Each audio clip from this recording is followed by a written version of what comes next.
दोस्तों, जैसा कि हम सभी जानते हैं कि जिसका जन्म हुआ है उसकी मृत्यु निश्चित है, चाहे वो मनुष्य हो या देवता। धरती पर जन्म लेने के पश्चात भगवान कृष्ण को भी अपना देह त्यागना पड़ा था। यहाँ तक कि भगवान श्री राम और माता सीता को भी अपना समय पूरा होने पर अपने शरीर को छोड़ना पड़ा था। वैसे ही महाभारत काल के युद्ध के समय भी न जाने कितनों ने अपने प्राणों को गंवाया था। महाभारत का युद्ध जीतने के बाद पांडवों को हस्तिनापुर पर 36 वर्षों तक शासन किया। पांडवों के शासन काल में हस्तिनापुर में भयानक अपशगुन घटनाएं घटने लगी। वहीं भगवान श्री कृष्ण को गांधारी के द्वारा दिया गया श्राप के कारण शिकारी द्वारा चलाए गए बाण से भगवान श्री कृष्ण की मृत्यु हो गई। एक ऋषि के श्राप के कारण यदुवंशियों का नाश हो गया। फिर बलराम ने भी समाधि ले ली। जब श्री कृष्ण की मृत्यु का समाचार पांडवों को मिला तो वे काफी दुखी हुए। उसे भी जीने की इच्छा समाप्त हो चुकी थी। इसके बाद उन्होंने अपना सारा का सारा राजपाट अभिमन्यु के पुत्र परीक्षित को सौंपकर स्वर्ग की ओर निकल पड़े। दोस्तों, क्या आप जानते हैं कि युधिष्ठिर को स्वर्ग जाते समय कई सारी बाधाएं और परीक्षाओं से गुजरना पड़ा था। नमस्कार दोस्तों, गुरसंस्कार चैनल पर आप सभी का स्वागत है। दोस्तों, महाभारत से जुड़ी ये सारी जानकारी ग्रंथों पर आधारित है जो कि इंटरनेट से ली गई है। तो चलिए दोस्तों, अब हम कहानी की ओर बढ़ते हैं। दोस्तों, बात उस समय की है जब यदुवंशियों का साम्राज्य समाप्त हो चुका था। कृष्ण की मृत्यु द्वारिका में हो चुकी थी। कृष्ण की मृत्यु का समाचार पांडवों को मिली। यह समाचार सुन युधिष्ठिर को बहुत दुख हुआ। महर्षि वेद व्यास की आज्ञा से द्रौपदी सहित पांडवों के राजपाट त्याग कर स्वर्ग जाने का निश्चय किया। युधिष्ठिर ने परीक्षित का राज्याभिषेक कर दिया। इसके बाद वे सब स्वर्ग की यात्रा पर निकल गए। रास्ते में पांडवों के साथ एक कुत्ता भी चलने लगा। अनेक तीर्थों, नदियों और समुद्रों की यात्रा करते करते पांडव आगे बढ़ने लगे। पांडव चलते चलते लाल सागर तक आ गए।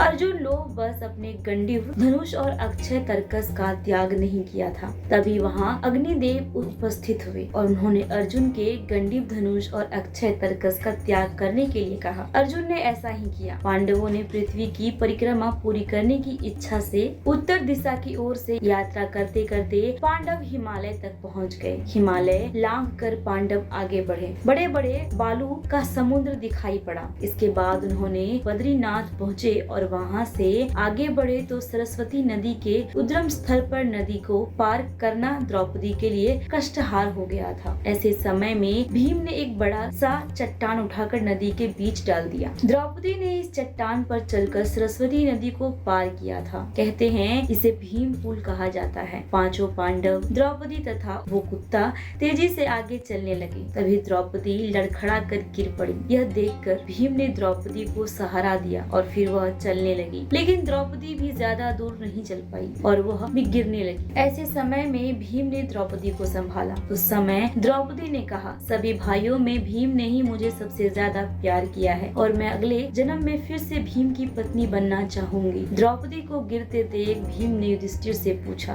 कि द्रौपदी ने तो कभी कोई पाप नहीं किया, तो फिर क्या कारण है कि वह नीचे गिर पड़ी। तब युधिष्ठिर ने बताया कि द्रौपदी हम सभी में अर्जुन को अधिक प्रेम करती थी, इसलिए उनके साथ ऐसा हुआ है। ऐसा कहकर युधिष्ठिर द्रौपदी को देखे बिना ही आगे बढ़ गए। थोड़ी देर बाद सहदेव भी गिर गए। युधिष्ठिर ने सहदेव का गिरने का कारण बताया कि वह अपने जैसा विद्वान किसी को नहीं समझते थे। इसी दोष के कारण उन्हें गिरना पड़ा है। कुछ देर बाद नकुल भी गिर पड़े। भीम के पूछने पर युधिष्ठिर ने बताया कि नकुल अपने रूप पर बहुत अभिमान करते थे, इसलिए उनकी यह गति हुई है। कुछ देर बाद अर्जुन भी गिर पड़े। युधिष्ठिर ने भीम को बताया कि अर्जुन को अपने पराक्रम पर अभिमान था। अर्जुन ने कहा था कि एक ही दिन में शत्रुओं का नाश कर देंगे, लेकिन वो ऐसा नहीं कर पाए। अपने अभिमान के कारण ही अर्जुन की यह हालत हुई है। थोड़ा आगे चलने पर भीम भी गिर पड़े। तब युधिष्ठिर ने भीम को इसका कारण बताया कि वह बहुत खाते थे और अपने बल का झूठा प्रदर्शन करते थे, इसलिए उन्हें भूमि पर गिरना पड़ा। यह कहकर युधिष्ठिर आगे बढ़े। केवल वह कुत्ता ही उनके साथ चलता रहा। युधिष्ठिर कुछ ही दूर चले कि उन्हें स्वर्ग ले जाने के लिए देवराज इंद्र अपना रथ लेकर आए। युधिष्ठिर ने कहा कि मेरा भाई और द्रौपदी मार्ग में गिर पड़े हैं, वह भी हमारे साथ चले, ऐसी कोई व्यवस्था कीजिए। तब इंद्र ने कहा कि वह सभी पहले ही स्वर्ग पहुंच चुके हैं। वह सभी शरीर त्याग कर स्वर्ग पहुंचे हैं, लेकिन आप सशरीर स्वर्ग में जाएंगे। इंद्र की बात सुनकर युधिष्ठिर ने कहा कि यह कुत्ता मेरा परम भक्त है,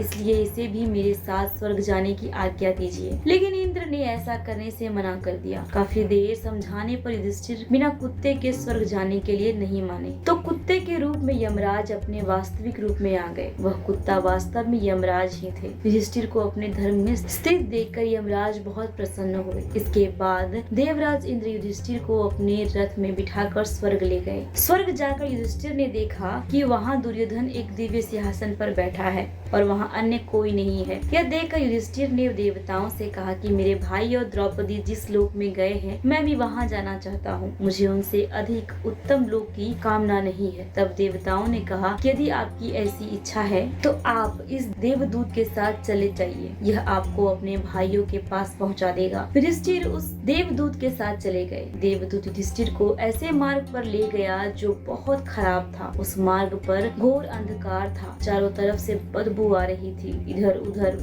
मुर्दे दिखाई दे रहे थे। लोहे के चोंच वाले कौवे और गीत मंडरा रहे थे। वहाँ की दुर्गंध से तंग आकर युधिष्ठिर ने देवदूत से पूछा, और उनके भाई कहाँ हैं? युधिष्ठिर की बात सुनकर देवदूत ने कहा कि देवताओं ने कहा था कि जब आप थक जाएं तो आपको लौटा लाऊं। यदि आप थक गए हैं तो हम पुनः लौट चलते हैं। तब युधिष्ठिर ने ऐसा ही करने का निश्चय किया। जब युधिष्ठिर वापस लौटने लगे तो उन्हें दुखी लोगों की आवाज सुनाई दी। वह सब युधिष्ठिर से कुछ देर वहीं रुकने के लिए कह रहे थे। युधिष्ठिर ने उनसे उनका परिचय पूछा तो उन्होंने बताया कि वह कर्ण, भीम, अर्जुन, नकुल, सहदेव और द्रौपदी हैं। तब युधिष्ठिर ने देवदूत से कहा कि तुम देवताओं के पास लौट जाओ। मेरे यहाँ रहने से यदि मेरे भाइयों को सुख मिलता है तो मैं इस दुर्गम स्थान पर ही रहूंगा। देवदूत ने यह बात जाकर देवराज इंद्र को बता दी। युधिष्ठिर को उस स्थान पर अभी कुछ ही समय बीता था कि सभी देवता वहाँ आ गए। देवताओं के वहाँ आते ही वहाँ सुगंधित हवा चलने लगी।